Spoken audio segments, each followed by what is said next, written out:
half of the lecture. I forgot to mention this flow of the talk. Did you see this? This is the flow of the talk today. So we finished 1, 2, 3, 4. What is hearing? The way Buddha taught truth.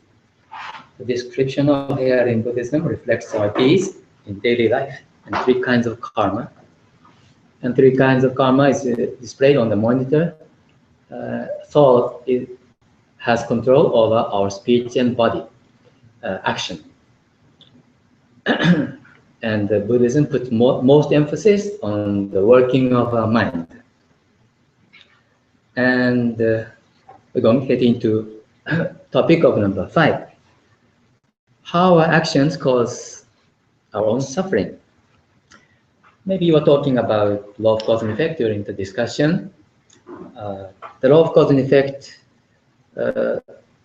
is, precisely speaking, it's law, cause, condition, and effect. Only cause about the result. Only when the cause is with condition, it brings about the effect. Okay. This one. You connect ADT? Okay. It's a little delay. You connect the output? Yes, I think it's connected. So, for example, even if I put the seeds of rice on this table, it doesn't even begin to sprout because there is no soil, no nutrition, no water, no sunlight. So in this case, condition is such: soil and sunlight, nutrition, and farmer's labor. And then for the first time, farmers can harvest rice in autumn. Even if you have bad cause, if you don't have condition, we don't have bad effect. So one example of how important the working of a condition is. In an easy example, if you socialize too much with bad friends, who are party goers, and then maybe your grade start going down, or your health condition starts decline, you have bad effect. Likewise, even a good person can turn into a very bad person in a certain circumstance. What kind of circumstance do you come up with in this life, in our daily life?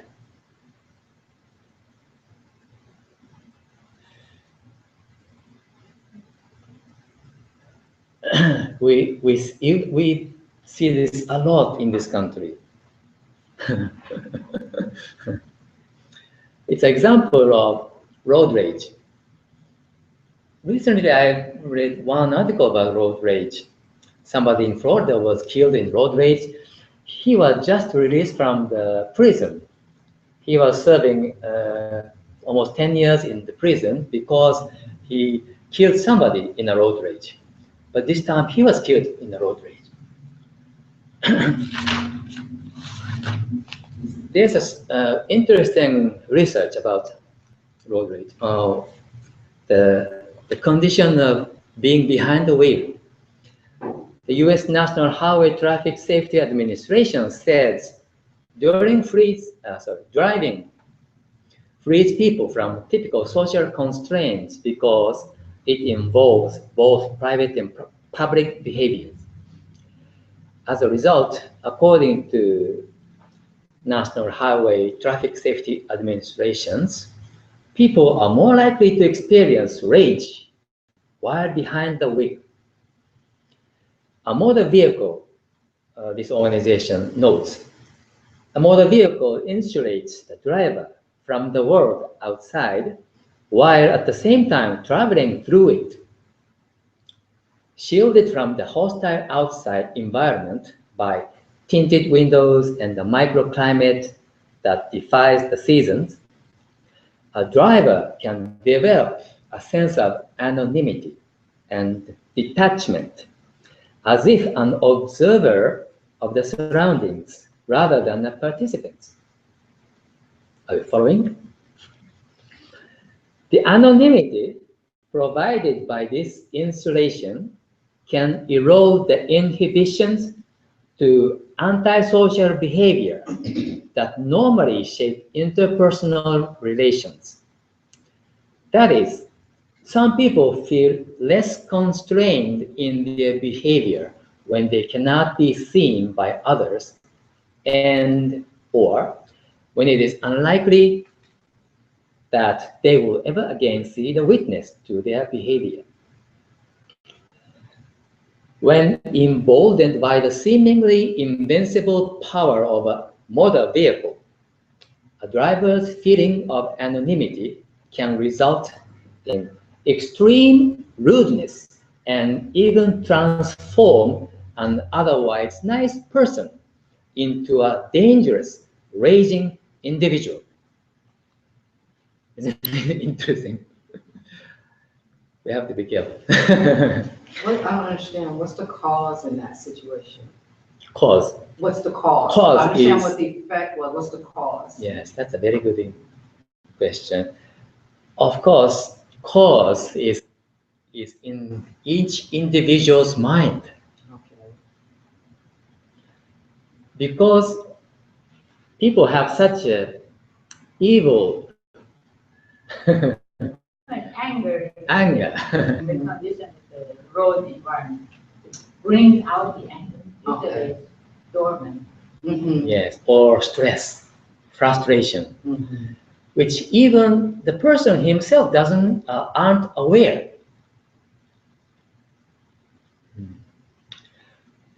That's what psychologists call unconsciousness or subconsciousness.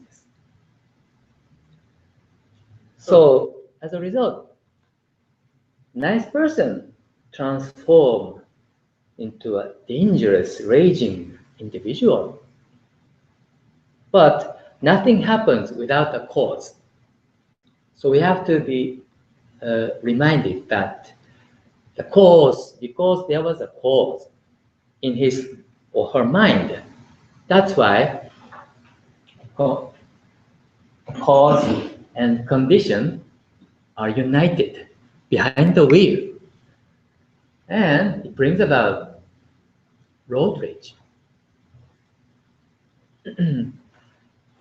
So this shows how the working of condition is strong, how strong it is.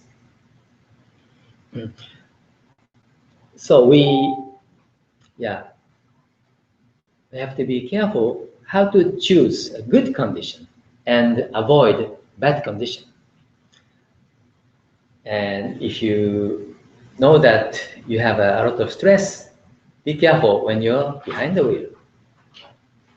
I forgot the number, but millions of people are involved in the road rage per year.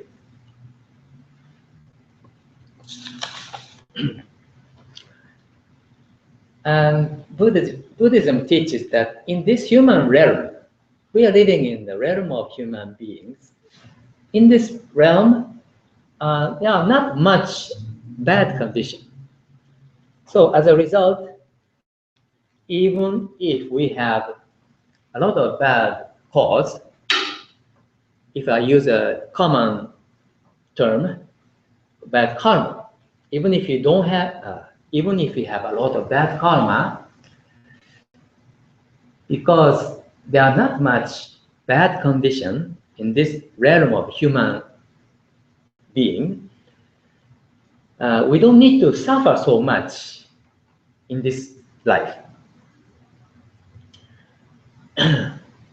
But Buddha taught in the realm of suffering, in the hell, there are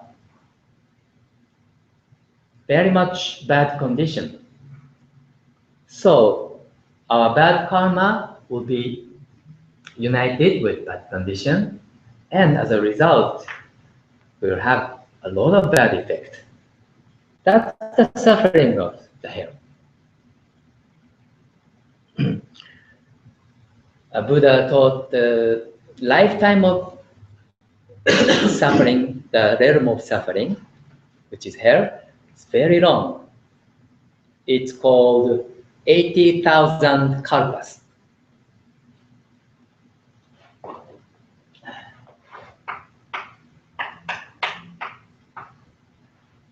Maybe we're going to learn this unit of the number in the future. It's a long time.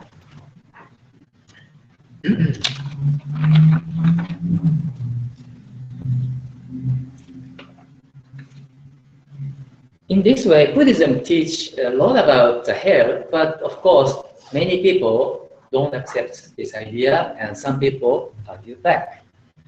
Once our Buddhist teacher had a discussion with one lay follower, one lay person, about the existence of hell.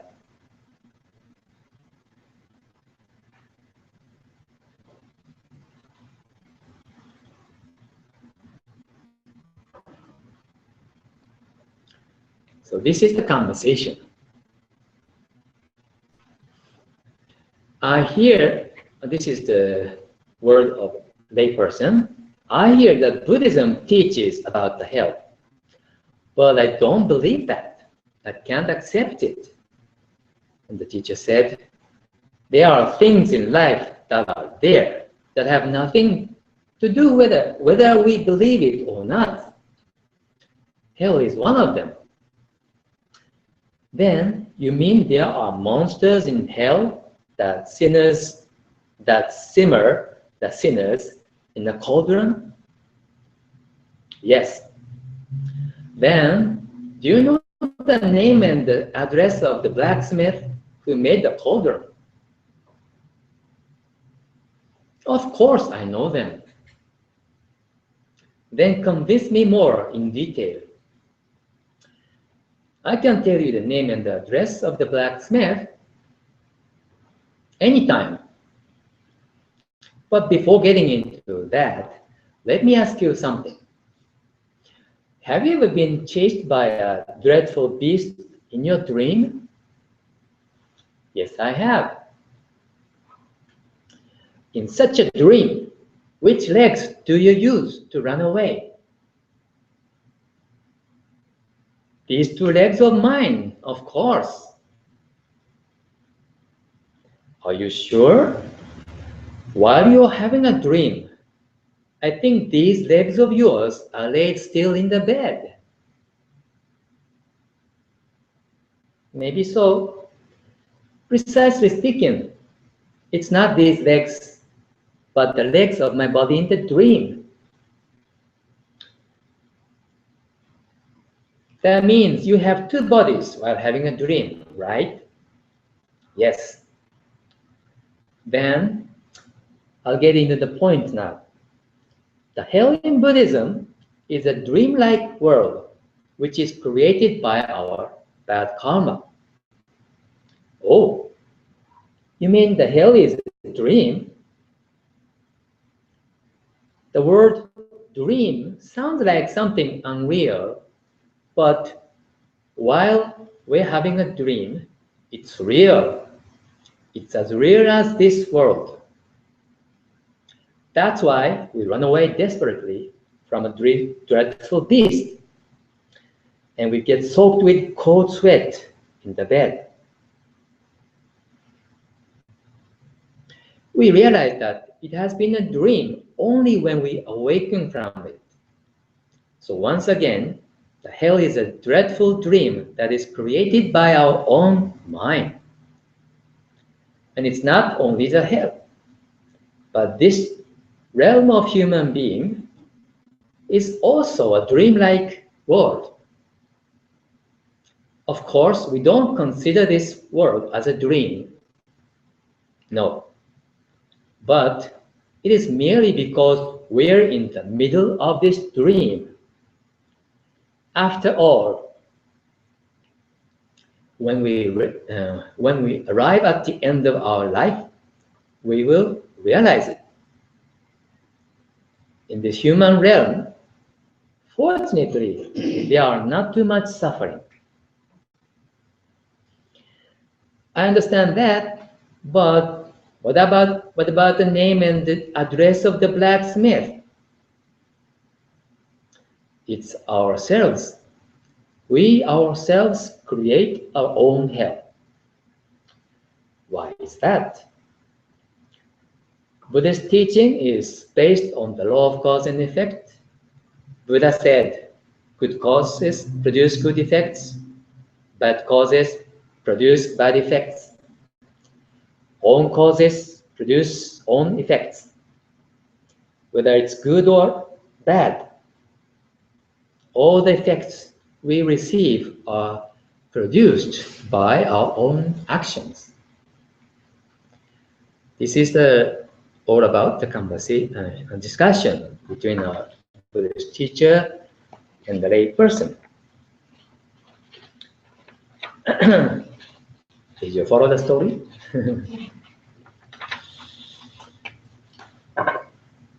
There's a Buddhist phrase. Here. This is a text from Raja Sutra of Infinite, Raja Sutra of Buddha of the Infinite Life. From the suffering in this world, we enter the suffering in the afterlife. From darkness in this world, we enter the darkness in the afterlife. Maybe somebody can explain this in Chinese language to you, maybe. Originally, it is written in Chinese character.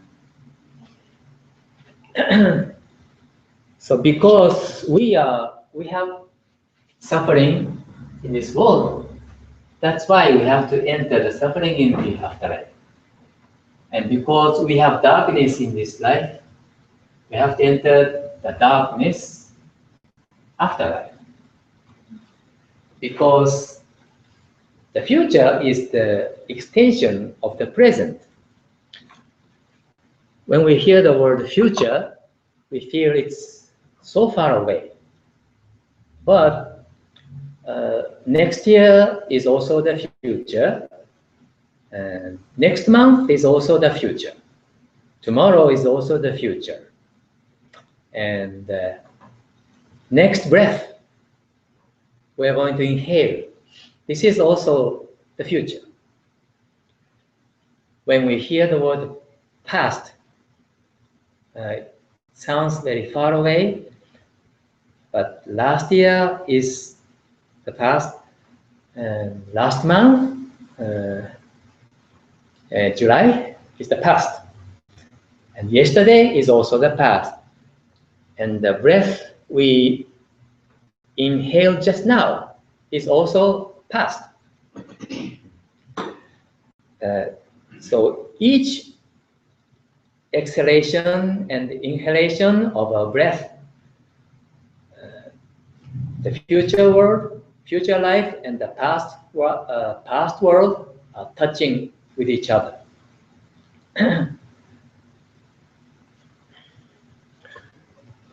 So Buddhism is based on the law of cause and effect.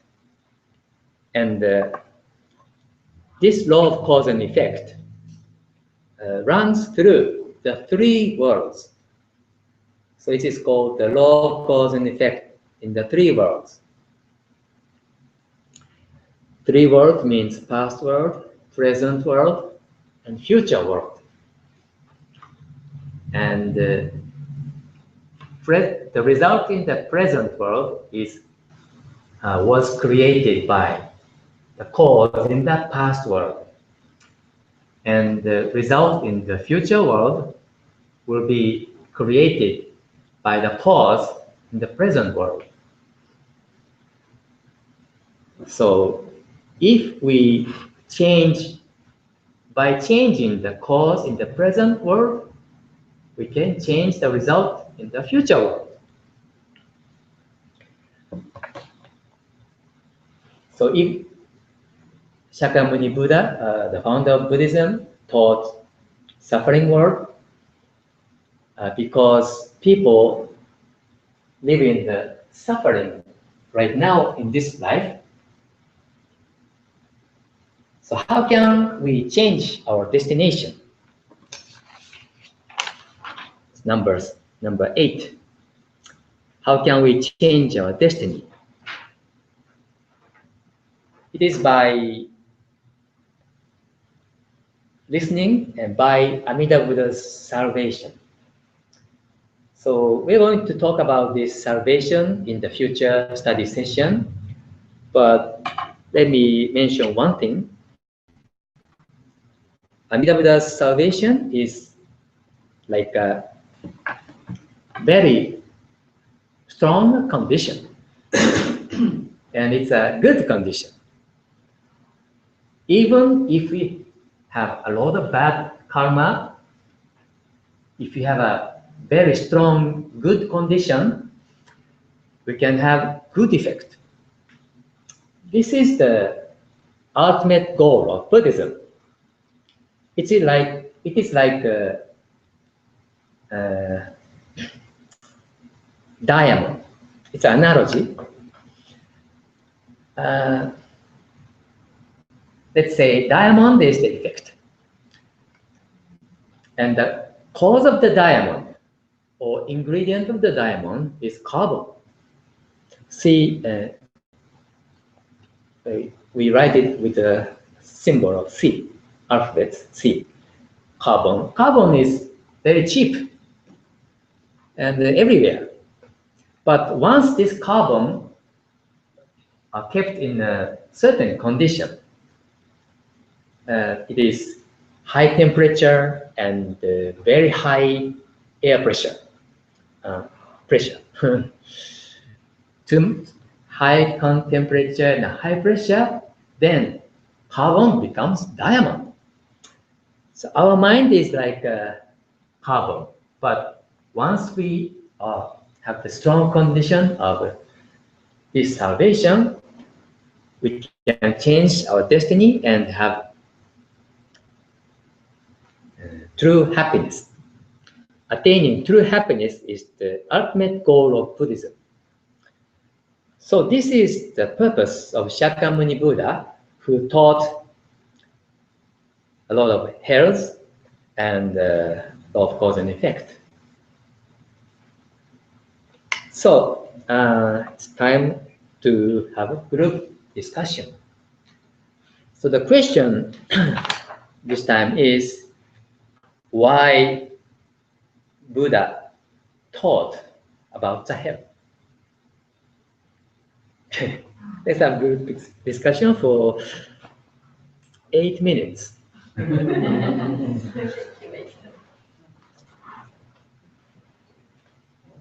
have nothing to say, I'm totally confused. So I'll just keep listening. Something back. Oh, I was gonna ask, so cause is thought, effect of behavior, condition is, The environment, so the road rage, traffic, congestion, pollution, heat, okay, sand drivers, motorcycles. environment.